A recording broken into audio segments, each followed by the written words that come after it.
time.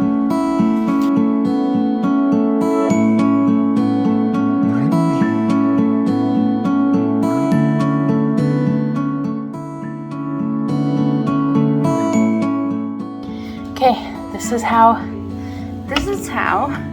I take care of the bees every time I do. And then I also have gloves that I'm not gonna put on quite yet because they're covered in gunk and I need to still touch my phone. And then I also need to put on some closed-toed shoes. The smoker is probably my most useful tool. It makes the bees a little calmer. My understanding is it tricks the bees into thinking that there's a fire, and instead of freaking out about me being in there, in their hive, they're freaking out a little bit about the fire, and the smoke just calms them down because of that. All right, here I am out here in the hives. These guys, the reason there's so many of them is because those two, actually, both of those hives seem to be doing, like teaching the brand new bees how to fly. I don't remember what that's called. I should learn and remember what that's called. What all I'm going to do today is check to make sure that I don't need to add another box. If there are 7 frames completely drawn out in comb, then I am going to add another box with 10 more frames.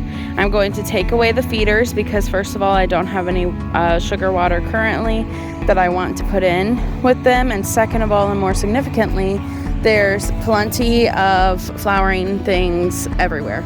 Now, bees will go 3 miles away from their home to find whatever they need as far as pollen is concerned.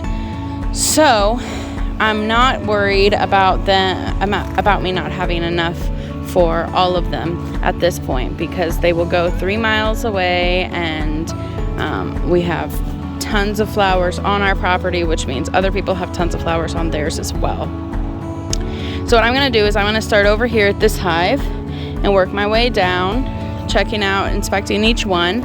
Every once in a while I'll probably get on here, show you what I'm seeing, but I'm not going to run the full time because this inspection will take close to an hour and a half, maybe 2 hours, depending on how angry or docile the bees are today, and how much they cooperate with me.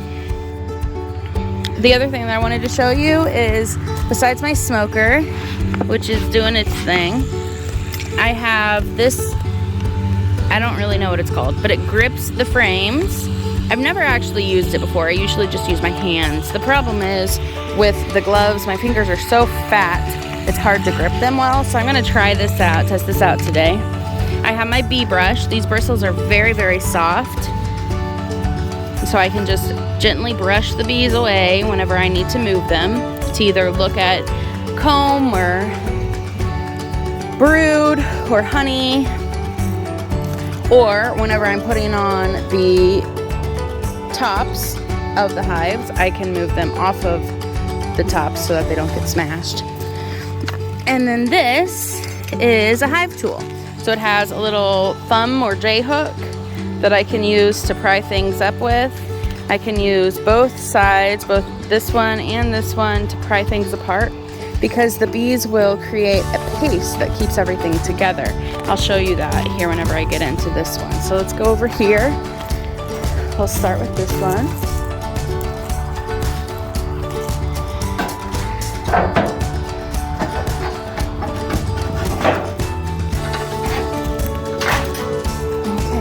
top cover, and already the bees are like, oh, what's going on? And actually, I did something that I don't normally do.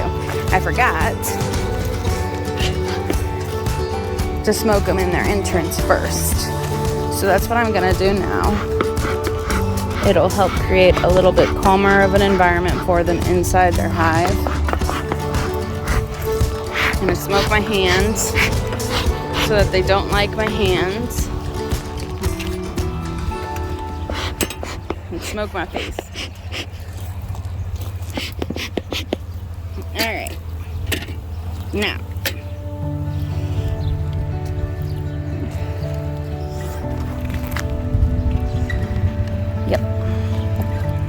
I can already tell that they are building some comb on top on this lid, the inner cover. So I have to pry it apart. Pry it up. Then I can take off this inner cover. Oh, and look, see, that is honey in comb, honeycomb, I guess. You can see all of the bees. So here is a good example of a brood, or of a drone. And a drone is a male bee, and most of the bees in a hive are actually female. All of the worker bees are females. The only ones that are males are drone bees, and they are literally only good for mating. So what has happened is I've ripped off the honeycomb, and so the bees are saying, oh no, all of our hard work, we can't let it go to waste. So what they're doing is they are collecting it. They're going to take it inside their hive where they can continue to use it. So let's go ahead and get in here. Now I'm going to use my J hook. Oh, you see all those bees? Let's see if I can't move them. Come on, girls, get out of the way. I always work from the outside in. I'll start on this side. This side has fewer bees. If I work from the outside in, there's less of a chance that I'm going to hurt the queen. And ultimately, I almost always squish a bee or two. But I really don't want to squish the queen. Okay, so this side of the frame has nothing, which is kind of what I expected. And then, oh yeah, see, she got squished. Poor bee. Then this side has some drawn out comb. And so what'll happen is, it's not the best comb in the world. Honestly, I probably should scrape it off and have them restart it. But I've been letting them do their own thing for a while, and I think it'll be okay, honestly. So that was one. This is a 10 frame hive, so I have 10 frames that I have to pull apart and take a look at. What I'm looking for is proof that they are collecting enough food for themselves, which this is proof enough for that. The fact that they have tons of honey and they're all working together to make sure that it stays nice. Look at them hanging on.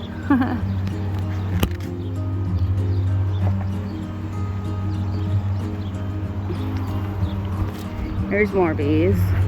Looks like they're working on drawing this one out a little bit better as well.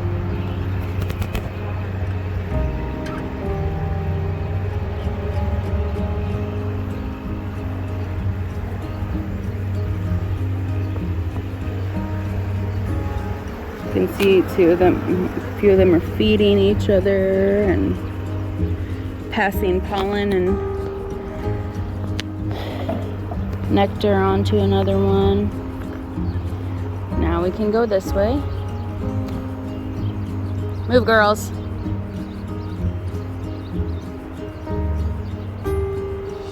Okay, this one's gonna be a little heavier. It's drawn out and it looks like this right here is capped honey. So this one's gonna be a little heavier. Move. Oh. Sorry, girls.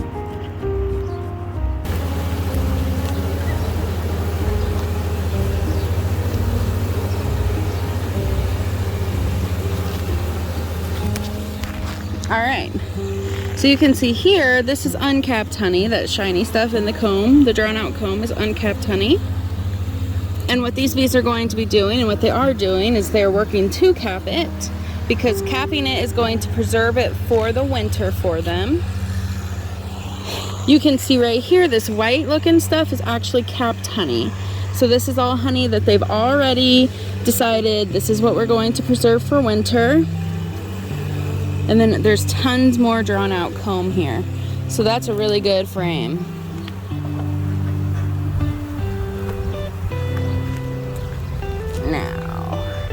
I think I'll do one more, maybe two, and then I'll go to the other side and start seeing if I can't get some.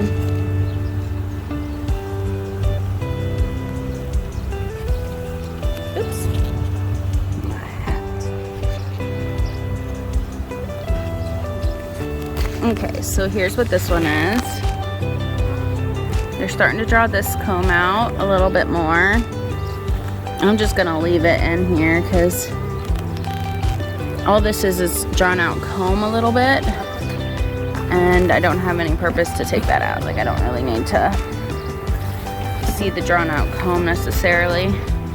If I can see some of the drawn out comb on them, then I'm happy with that. Then, let's see what this one looks like. See if I can find a good brood pattern for you guys. Like more drawn out comb. It looks like this hive is gonna need another box with some more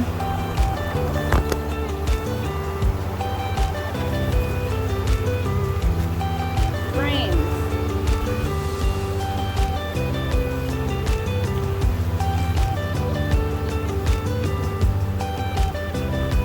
Yep, this is all honey.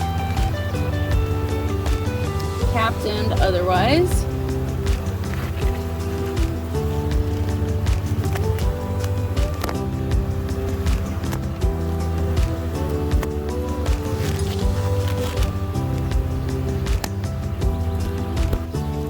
Okay, let's see.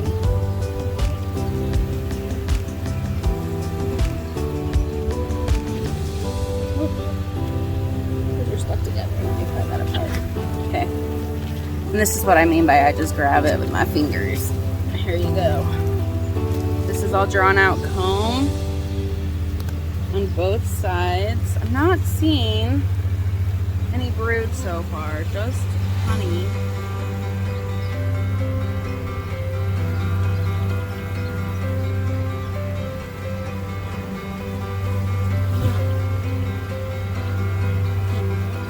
Oh, here's a good example of something interesting. That dark color stuff in the combs, that is actually called bee bread. And that is what nurse bees will give to the larva. Let's see, this is a hefty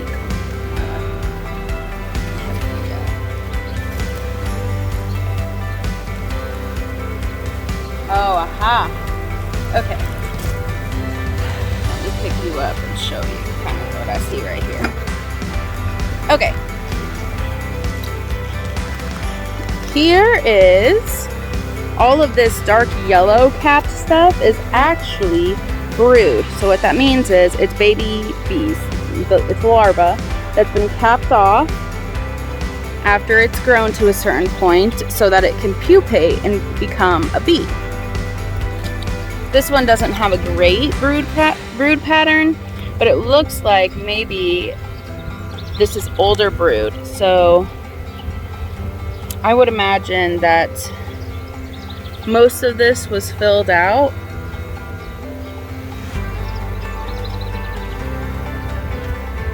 Or is filled out, like you can see. I don't know if you can see. There's larvae in those. Yeah, you can see. There's larvae in those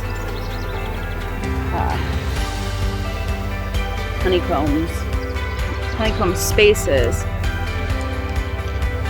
It's always a good sign when you see larvae. Let's see if I can find a drone bird. I don't see any on this one. There's a ton more larvae up there.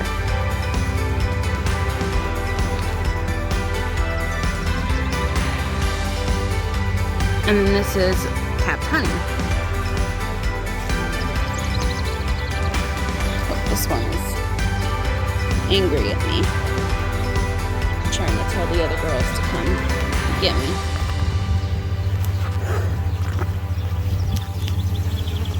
Let's see if I can find a better example.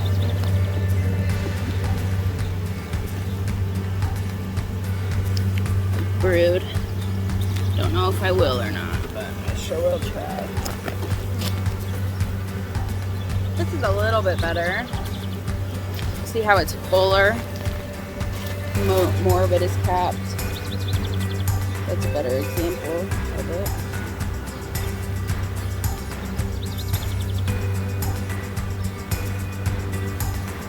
Now I'm making sure there are no pests like varroa mites or hive beetles while simultaneously looking for the queen. I don't see the queen.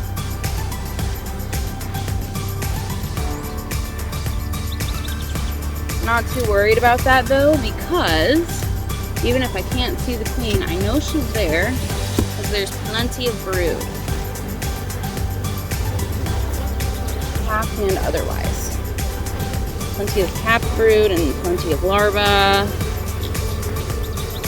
Woo, this one's big.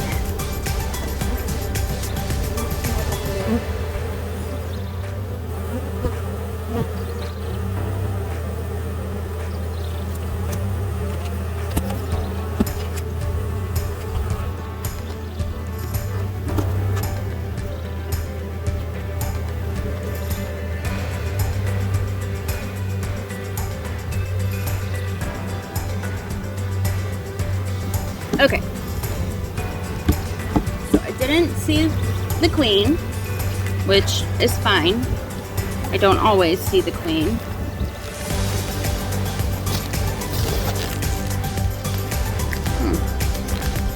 There's bee, dead bee, I think from trying to sting me. Which is fine, I don't always, and in fact, I would argue I infrequently see the queens because they are programmed to hide in the dark. They are not ones to come out and fight. That is what the worker bees are for.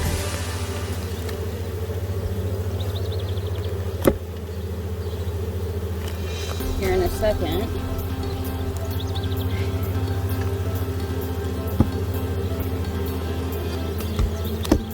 we'll show you the butt dance that the girls do to tell the other girls, hey, this is our home, come back home, this is where we're comfortable, this is where we're safe. Oops.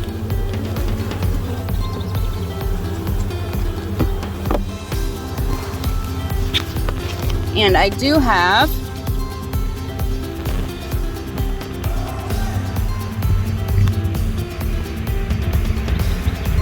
all of these have at least some comb drawn out on them. I am going to go ahead and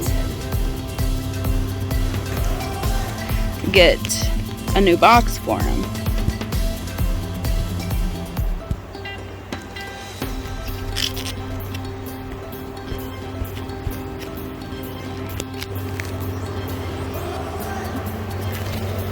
Because all of these have something. Now, let's see if I can find a good example of.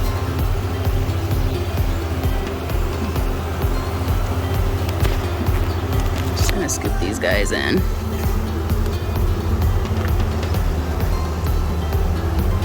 Well, here we go. Here's a good example. See this one right here? She is waving her wings and her abdomen, this one too, waving her wings and abdomen in the air, and what that does is it sends out pheromones to the other bees in their hive saying, this is where our food is, this is where our home is, here's the babies, here's the queen, come here, this is home. So it's really cool, and I can always tell whenever I've gone past the queen, because they'll do it almost immediately as soon as I put the queen back in the box. They'll start fanning their butts and telling everybody to come back home is almost immediately after I put the queen back in her box. So what I'm gonna do is I'm gonna go grab another box with 10 frames. I'm going to move some of these frames into that box and some of the new frames down here. And then I'm going to put the hive back together 100%. I'm not gonna do that on camera though, because that's just gonna be a whole lot of walking. So I will be back. And here it is, too high. Gonna remove the feeder and move on to the next ones.